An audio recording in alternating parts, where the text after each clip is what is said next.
Hi Gemini, my name is Audrey Alison. Thank you so much for tuning in again. This is your May forecast for 2014.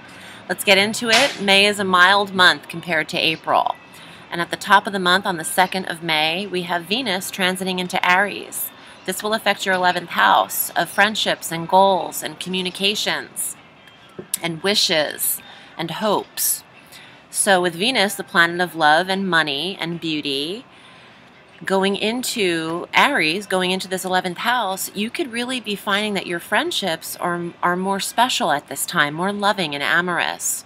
There's also financial support with groups and organizations at that time. And Venus is going to transit twice in May, as well as Mercury is going to transit twice. We have a full moon and a new moon, and a Mars going direct. Nothing fancy. So we can rest assured that it won't be as hectic as April was with the Grand Cardinal Cross and the eclipses and the Jupiter-Uranus opposition. It's just been very tumultuous. Okay, so Venus going into the 11th is a beautiful aspect for you. On the 7th of May, Mercury, your ruling planet, goes into Gemini. Now this is a Gemini kind of month. And happy birthday halfway through. Okay, Mercury, your ruling planet, goes into your own sign in your first house. Mercury is super comfortable stationed here because this is where Mercury gets to do what he loves: write, communicate, study, travel, talk, do online computer things, and express yourself via your website and blogging and a lot. So with Mercury finally, in your sign, Geminis are soaring. You're quick-witted, you're intellectual, you're very smart, you're quick on your toes, you're thinking a lot, you have a lot of ideas. And this is very positive from the 7th of May until the end of the month. So go with that and write things out and get your books published and get your crafts honed in on, because Mercury's got some serious skill that he's giving you. And he loves you because he rules you. On the 14th of May, we have a full moon, 23 degrees Scorpio. Very intense. This will affect your 6th house of health. Now, full moons bring on some culminations and bring things to a head in this sixth house. So you could be changing up the workout regimen. And the 6th house is also daily routine and your job, the structure of your job. Full moon will bring change in this area as well. You could have some shifts and reorganizations within your company. You could have also maybe news or an awareness coming to the forefront regarding a pet or an animal in the house, 6th house. Nothing too shady, although Scorpios tend to be intense, so the full moon could bring a little bit of intense awareness mid-month. Just pay attention to what that is. It's different for everyone. On the 19th of May, Mars finally goes direct.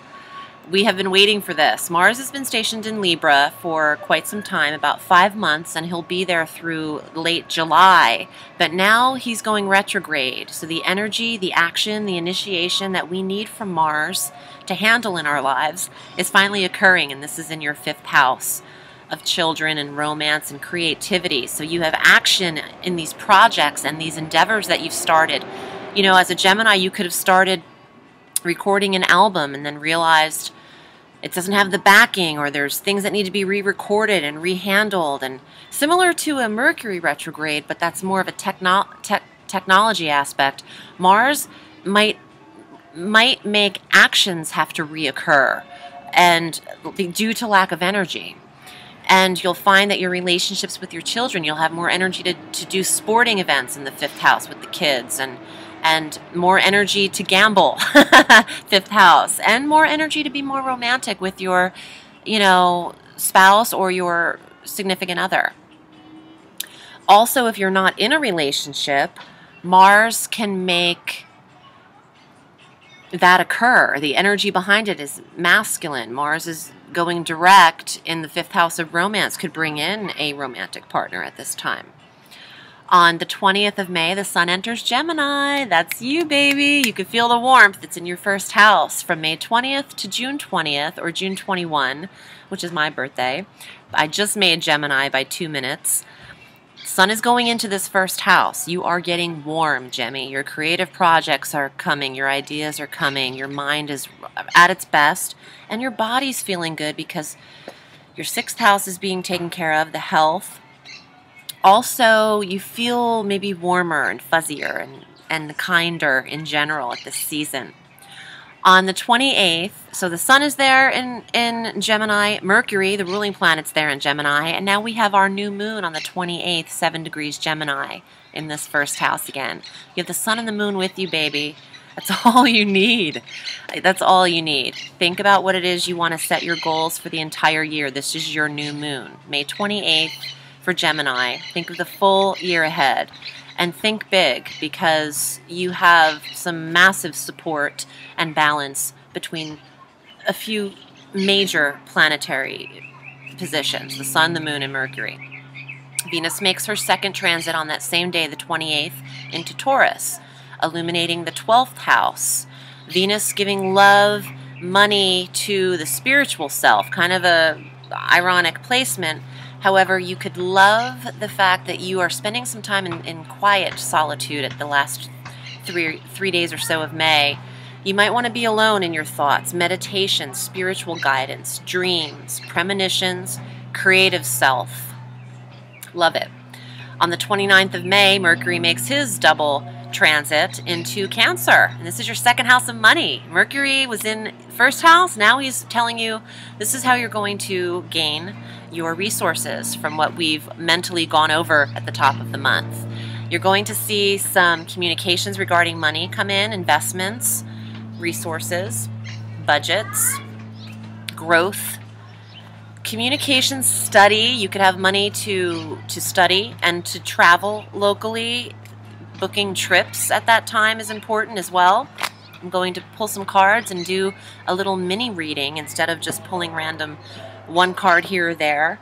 I'm reading 4 cards together and I'm showing you all of them. 2 of Swords, King of Cups, or Vessels, whichever you prefer, Death, and the 5 of Wands. Okay, let's see. Competition, thought, mental agility, debate, argument, but not fighting and quarrels, just standing your ground, holding true. This is a very Gemini card, mercurial card, because of the swords representing the air and the duality, the duel. You could find that you have competition in creative endeavors, Gemini. This is your creative energy. This is Mars direct.